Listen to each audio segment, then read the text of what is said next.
So after this video, we will all get to understand why it's not possible for everyone to get a piercing or a tattoo. And also, it will also tell you that when you get a cut, make sure you treat it very well. I hope you've seen this. Some of you too, you've seen this.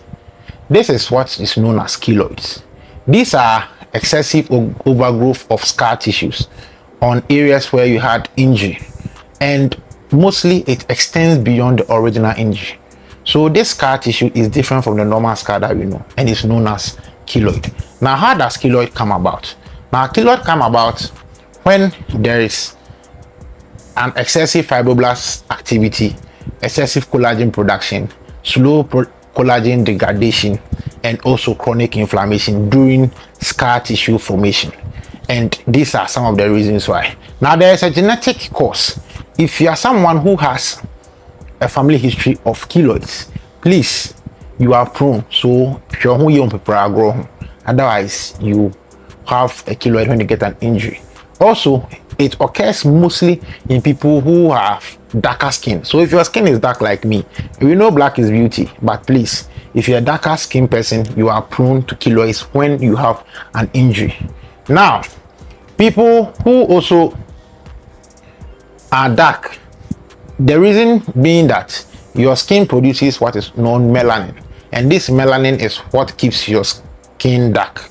Now, these melanin producing cells also have an activity with fibroblast, and this fibroblast also has activity on collagen, and collagen forms scar tissues, and all these comes together for you to get keloids. So please, if you're that person, stay safe out there. And if the injury occurs at areas like your chest, your shoulders, your upper back, some people even on your jaws, your ear loops, you are likely to have a keloid.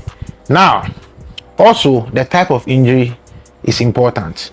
Unlike anything, keloid can even come from a mosquito bite, piercings, acne, serious trauma.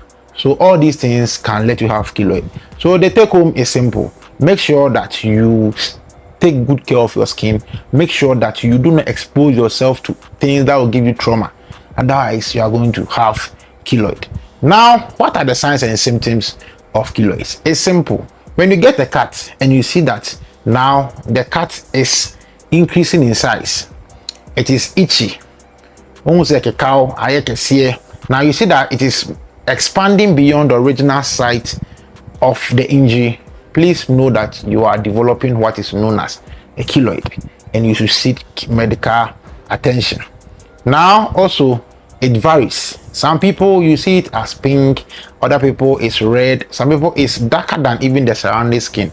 If you see something like that, please, after an injury, you know that you had a cut, and now that area, that thing is developing, is known as a keloid. It's not a pimple, it's a keloid. Be careful and make sure that you seek medical attention.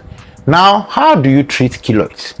Now, with keloids, you can leave them, but because of cosmetic nature, you can imagine having keloids on your face, having keloids on your chest.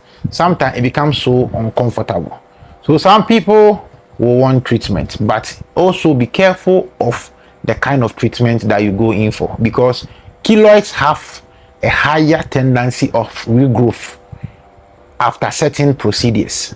So be careful. The treatment options includes corticosteroids injection. So sometimes they will give you injections inside the keloid. Now, steroids have high anti-inflammatory effect. Now, I said that with keloids, there are higher or chronic inflammations that are going on. So if you give steroids, it means it's going to slow the inflammations, and if inflammation is slowed down, it means scar formation rate is reduced. So that's one option. Another option is the use of what is known as silicone gel sheet.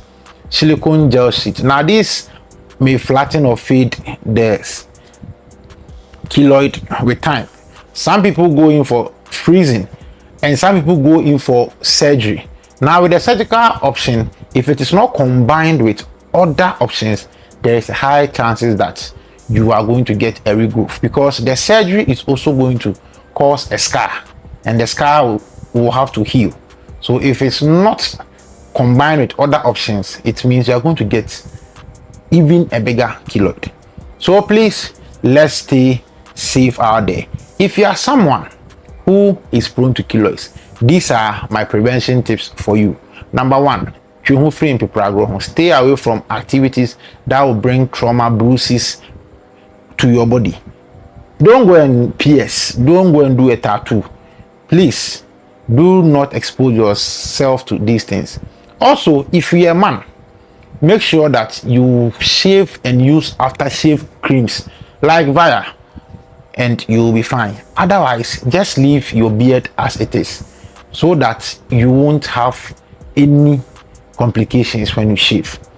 Also, be very, very careful, and if you have a cut, make sure you treat it with silicone and other medical interventions that are available, so that at least the effect of the keloid will be reduced.